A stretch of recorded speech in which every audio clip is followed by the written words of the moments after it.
This video was made possible by our generous supporters on Patreon. Check out patreon.com/NWR for all the details.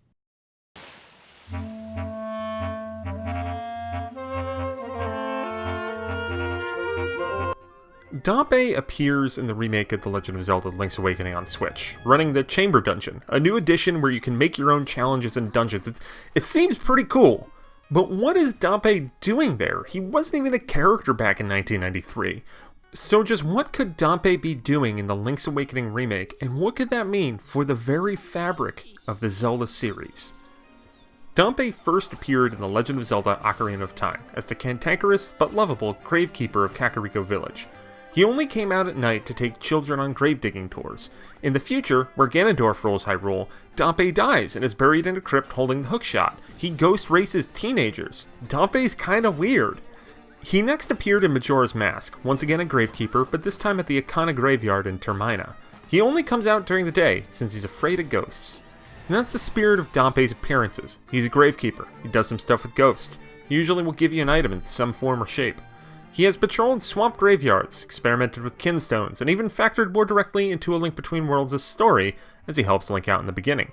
When I went down this path, I expected there to be way more Dampé through the ages in Zelda lore, but he really just kinda shows up prominently in Ocarina of Time and Majora's Mask before sporadically popping up almost as just a cameo in Four Swords Adventure, Minish Cap, and A Link Between Worlds. He's not named in it, but he does kinda show up in Cadence of Hyrule as well. Still, what does his Link's Awakening appearance mean? What secrets could this hold to the Zelda timeline? Probably none. He's probably just there because the concept of the Chamber Dungeon is crypt-like, and he was a good series staple to place in that role. Nintendo generally doesn't care for your timeline chicanery, they just do what's best for the gameplay. Eiji Aonuma gave justification during E3 2019, saying during a Treehouse Live segment that and so many of you may know Dampé was maybe in, I think, Ocarina of Time, and he was a gravekeeper there. But in this game, he's going to be the one that introduces you to the new game called Panel Dungeons, or Chamber Dungeons. And that's that. There's probably nothing deeper to it than that.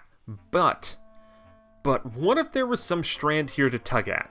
Maybe, just maybe, this Dampé is important. Follow me here. Perhaps this Link's Awakening isn't so much a remake, but a recurrence. According to the Hyrule story and its official updates, Link's Awakenings takes place after A Link to the Past and the Oracle games. It is presumed by some that the Link in Link's Awakening is the same from those games.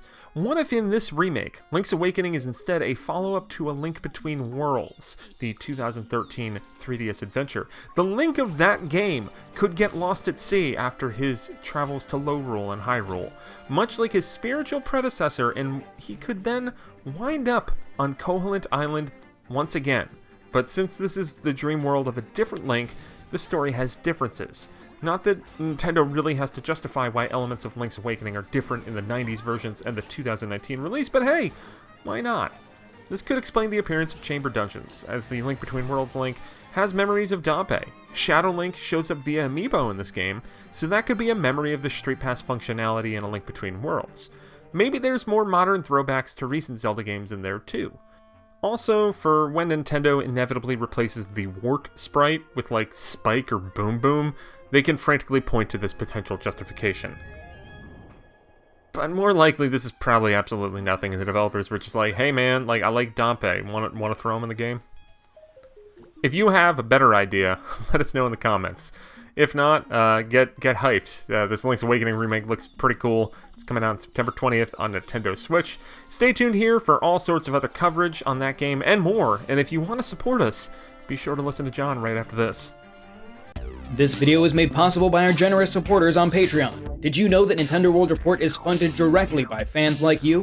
When you support Nintendo World Report on Patreon, you get immediate access to multiple exclusive podcasts every month, exclusive Discord channels, an early look at select content, and more, all for as little as $1 a month.